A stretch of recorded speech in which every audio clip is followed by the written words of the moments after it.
Today we're going to be installing a low-profile metal bumper on this 2018 Toyota 4Runner. The reason I like the low-profile bumpers is because it doesn't take up the whole front of the truck. The bumper just goes in this little cutout where the black part is. So the aesthetics of the 4Runner remain the same while getting the functionality of an off-road bumper with the winch and the light bar. Let's get started.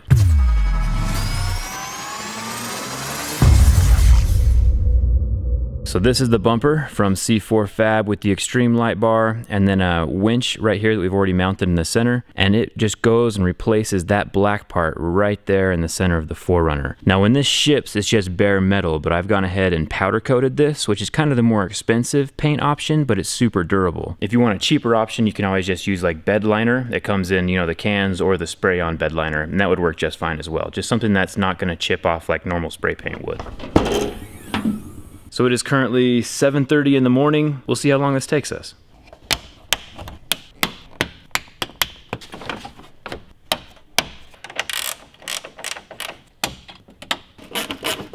So inside of this wheel well, strangely enough, the threads on these screws are different. We have some finer threads, which is the screw up at the top, and some coarser threads, which are the two screws down here. So just keep your screws organized. So we have all the screws on the top and the screws underneath the bumper. Unscrewed, all those were 10mm. And there's little metal clips right here that I'm just unlatching after the bolt's out, and then the plastic part of the bumper can slide away out of those clips. So what do you think of it now that it's off? It looks wounded. Well, it'll look a lot better when we're done. So to remove the front bumper, there's 3 bolts underneath the wheel well, there's 7 bolts underneath, and then a plethora of plastic clips over the top plastic shroud area. And then once all those clips and bolts are removed, the whole bumper just unclasps and pull away in one giant piece, which kind of makes it convenient for us because there's not a whole lot of tiny parts to deal with. One thing that is important when looking at the front is that the fog lights do have their own little connection behind them, and so I just reached up from underneath the bumper to unclip both of those, except for this one on the passenger side had a little plastic shroud over the top of it that just unclips on either side. And that one, we had to pull away this side of the bumper a little bit, unclip that shroud, and then I was able to reach my hand underneath and unclip the wire harness. We don't need that anymore. And we also need to remove this crash bar right here in the front, because the mounting points for the bumper are using these 3 bolts back here. And you can see these 3 bolt lineups right there. So it's just gonna pinch right into the frame next to like the radiator and stuff. And then the whole crash bar should be able to pull away once those are gone. Let's go out your way. So I already have everything installed in the bumper, and I'm going to lift the whole thing and place it in right now using the same mounting points as that aluminum crash bar we just removed. Now a couple problems we might have is this plastic shroud might need to be trimmed a little bit on the inside, but that's all underneath the bumper, so it doesn't matter what it looks like. So my dad's 4Runner is the TRD Pro, which is kind of like the off-road version, and it has this skid plate underneath as well, which should help us line the bumper up with the frame, but we'll see what happens.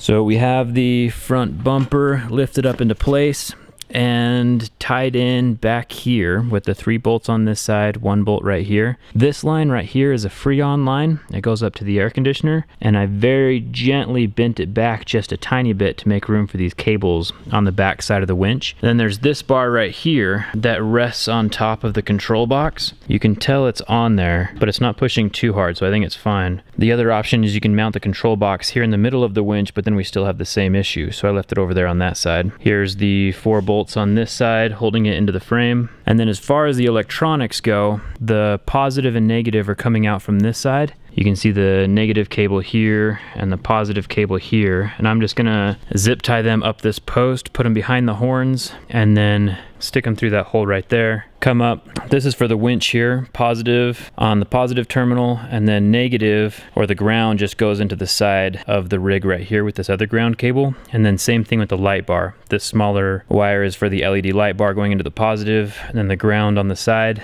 And then I'll just screw this relay somewhere, probably like right here or something like that, to keep it steady. One more thing that's kind of interesting, when I did this with my truck, these sensors right here are the airbag sensors. So both of those are still intact. And you know, if anything shakes the frame too hard enough, like a wreck or an impact, the airbags will still work. So now let's cut the old bumper and then we can fit it over top of the new low profile metal bumper that we've installed.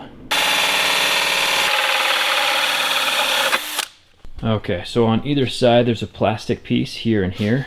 I did have to trim this plastic piece. Basically I cut off the whole bottom edge and then put a little notch right here in the center for the bumper to go through. You can see the little pieces of plastic I cut off there. Now it sits in, put the pin back in, and we'll finish with the bumper. Okay, so with this bumper there's this black plastic section down there at the bottom, and that's just a cover. It's actually clipped in behind here with these little white clips. And with these clips, if you press this in right here, the white part should just wiggle itself out. And we won't be needing these anymore once all these clips are gone. Don't need that piece of plastic. So there's two other videos that I've seen of people doing this, and both of them cut along this inner ridge right here, and then one guy cut right above these slots, and the other guy, the actual instructions, so to cut up here on this line. I'm going to try to leave as much plastic intact as possible, so I'm going to go over above these slots, see what happens, and then down this other side right here on the inner edge.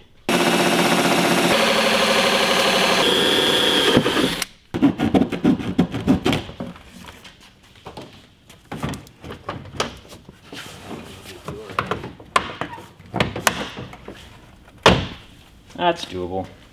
So here's a close-up look at what our cut looks like. So all of our cuts are still hidden right behind here on this seam. I'm glad we cut right above the little slots for the plastic section, because this covers up completely everything, and then there's plenty more plastic down here inside of the bumper that we don't even have to worry about. So up underneath here on the passenger side and driver's side, there's these little metal brackets. They just fit right up underneath the bumper right here, and then screw into this metal plate right there.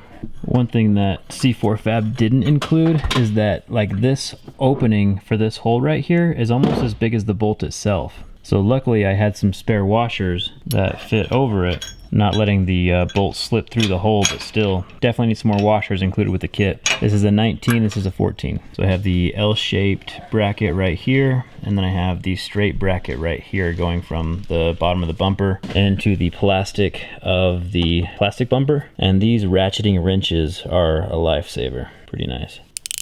Okay, everything is back into place. We have the screws on the inside of the wheel well, and then with the light bar, we're just gonna punch it through the firewall right there. But I'm gonna wait until we have the actual switch inside so it just integrates smoothly into the dashboard instead of having like this random switch hanging around. Those are pretty cheap, and I have another video. I'll put that in the video description on how to wire up switches.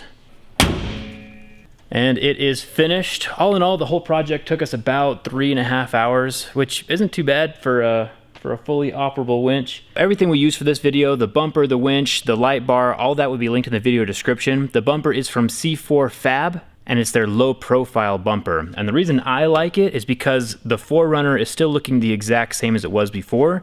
We just got rid of the black plastic and replaced it with black metal, and a winch and a light bar, so it's more efficient and productive. It's the exact same bumper that I have on my truck.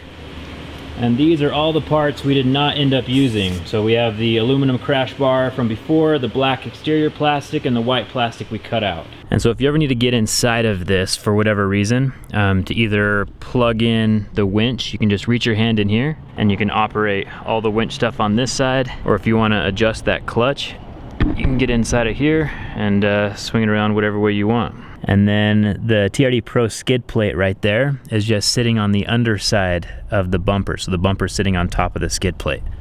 So Dad, what do you think of the contraption? Think it'll work? I am beyond myself with excitement. Perfect. All right, if you have any questions, leave them down in the comments. I'll be around to answer them. Or if I don't, someone else will. Hopefully this helps out. Thanks for watching. See you around.